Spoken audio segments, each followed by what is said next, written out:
Salve galera, saudações tricolores, sejam muito bem-vindos aqui a mais um conteúdo do canal Flu na Marca. Tô aí um pouco sumido, né? Eu quero para ser 5 dias com mais de uma semana. Estive viajando no interior de Minas Gerais. E aqui estamos, novamente com os conteúdos, fazendo esse pós-jogo de Fluminense 1 Grêmio 0, partida da 18ª rodada do Campeonato Brasileiro. Uma imagem que me chamou a atenção e uma preocupação foi o Thiago Silva com a mão ali na posterior da coxa direita, com um semblante não muito bom. Cara, a gente não pode perder Thiago Silva por agora. Vamos acompanhar nas próximas horas o desdobramento, as notícias, se teve alguma gravidade com relação ao monstro, que quarta-feira já tem o jogo da volta contra o Internacional. Uma vitória importantíssima do Fluminense, depois de 4 derrotas consecutivas no Campeonato Brasileiro. Estava ali flertando com a parte de baixo da tabela, já venceu momentaneamente na 8ª colocação com 23 pontos. O primeiro está na zona de rebaixamento, o Santos tem 15, e o Fluminense ainda tem 2 jogos a fazer contra Ceará e Mirassol. Além disso, quebrar também uma escrita contra o Grêmio no Campeonato Brasileiro desde 2020, que o Fluminense não vencia o Grêmio. Então, uma vitória importante e que está dando um pouco mais de confiança ao Everaldo. Tudo bem que ele perdeu o pênalti no segundo tempo, chutou na trave, ele até quando foi substituído saiu um pouco cabisbaixo ali, né? Um pouco desanimado, porque ele poderia ter feito mais um gol, né? Mais uma partida com os 2 gols. Na última quarta-feira também ele foi decisivo, com 2 gols, 2 tentos, 2 golaços, aliás. Então, o Everaldo pegando confiança. Mas isso, cara, não tira a responsabilidade da diretoria em procurar jogadores, em ir ao mercado e contratar. O Fluminense precisa de jogadores do meio para frente.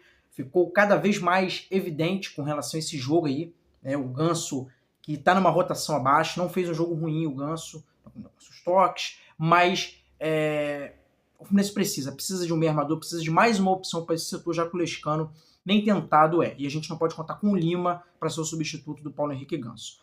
O Renato Gaúcho mandou o time a campo com o Fábio no gol, na lateral direita Samuel Xavier, Thiago Silva, Manuel na defesa e o Guga na esquerda. Os 2 laterais esquerdos estão em processo de recuperação, já devem estar à disposição, eu creio, a partir já do meio da semana. Então, o Guga improvisado na esquerda, o meio de campo com Hércules, Martinelli e o Ganso, o ataque com Serna, Keno e o Everaldo. O Freitas e o Bernal tomaram o 3º cartão no último jogo contra o São Paulo e estavam suspensos, tá? Então eles não poderiam atuar nesse jogo. Fluminense, cara, que controlou o jogo na maior parte do tempo. Né? Se a gente for pegar o Grêmio como melhor no jogo, foram recortes. Os primeiros 10, 12 minutos, quando eles tiveram uma boa oportunidade com o Alisson de fora da área, num erro do Martinelli ali na entrada da área, aliás, um erro do Hércules, e o Fluminense recuperou a bola, o Martinelli depois perdeu e surgiu essa oportunidade do Alisson estar para fora. Depois disso, cara, o Fluminense começou a comandar as ações.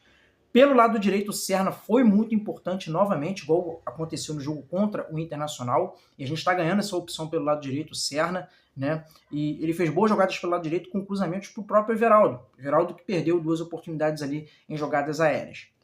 Fluminense mais presente no campo de jogo, tocando bola, trocando passes, enfim, aparecendo mais no ataque. O Ganso, teve uma bola linda do Ganso no primeiro tempo, que ele deu para o Samuel Xavier dentro da área, e o Samuel Xavier não conseguiu fazer o cruzamento certeiro ali para um dos jogadores que estava dentro da área, tanto o Keno quanto o Everaldo. O Keno foi pouco participativo aqui pelo lado esquerdo, achei que ele poderia ser um pouco mais incisivo nos clarões que a defesa do Grêmio abriu, mas o Keno ele tem disso, né, cara? Às vezes ele volta muito o jogo, às vezes ele faz alguns cruzamentos que só ele enxerga os jogadores do Fluminense naquele pedaço da área. Eu francamente não consigo entender alguns lançamentos, alguns cruzamentos que o Keno faz para ninguém.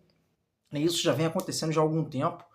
Mas o Fluminense no primeiro tempo ele foi melhor. E aí no minuto 40, um cruzamento da esquerda aqui no escanteio do Ganso, a zaga afastou o Guga, chutou essa bola para dentro da área e o Everaldo com oportunismo, tocando no canto esquerdo do goleiro Thiago Volpe, não estava em impedimento, foi um lance até que gerou uma dúvida ali de começo, e o Fluminense fez 1-0.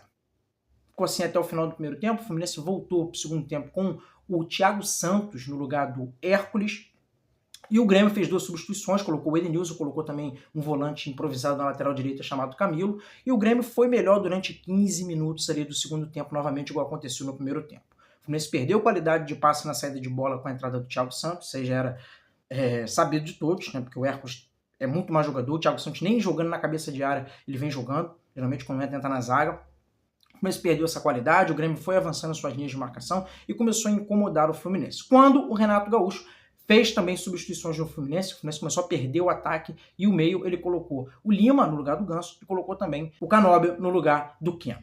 E aí, logo na primeira oportunidade do Lima, uma recuperada de bola, ele deu um passe pro Everaldo que brecou né, ali junto ao Kahneman, e finalizou no canto esquerdo do Volpe. Cara, seria um belo gol do Everaldo, né, numa boa transição ali que o Fluminense fez numa recuperada de bola. E aí no minuto 28 por 29 o pênalti. Né, o Dodi não conseguiu afastar a bola, acabou que perdeu o time da jogada, o Canóbio colocou o pé à frente da bola, pênalti. No primeiro momento o árbitro não marcou, mas depois teve a avaliação lá pelo VAR e foi assinalado o pênalti para o Fluminense no minuto 30-31. O Everaldo bateu e infelizmente acabou acertando a trave do goleiro Thiago Volpe. Mas mesmo assim, o Fluminense ainda controlava o jogo. O Grêmio, quando tinha a bola no comando de ataque, não conseguia penetrar na área do Fluminense, somente com um cruzamento ou outro tentando ali o centroavante Bright White, que teve poucas oportunidades, aliás, praticamente real de lance ali dentro da área, ele teve nenhum.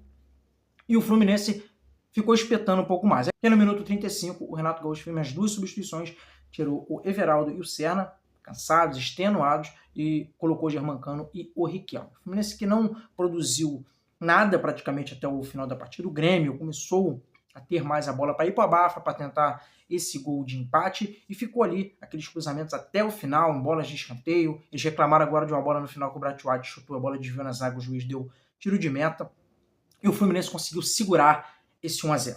1-0 importantíssimo, mas como eu disse, essa imagem do Thiago Silva ali no finalzinho da partida, com a mão na posterior, não foi nada legal. Tomara que não seja nada sério, cara, e ele tenha condições de enfrentar o Internacional. O Fluminense tem convivido com problemas de ordem clínica médica, enfim, essa questão de departamento médico. O Soteldo foi diagnosticado nos últimos dias com um problema na posterior da coxa direita, deve ficar de 2 a 3 semanas fora, saiu com menos de 15 minutos do jogo contra o Internacional. Tem esse problema aí do René, do Fuentes, jogadores que são importantes, precisam estar em condições aí para o elenco do Renato Gaúcho, né, que são muitas competições. O Fluminense que agora vai ter o Bahia na próxima semana, né, e aí tem jogo de Copa Sul-Americana já na outra semana contra o América de Cali, depois é Fortaleza, enfim, é uma sequência insana. Esse é o calendário do futebol brasileiro, o Fluminense precisa ter todos em condições. Mas que a diretoria continue buscando reforços, contratações. O Fluminense que está em vias de acertar com o Santi Moreno, jogador do Portland, do futebol norte-americano.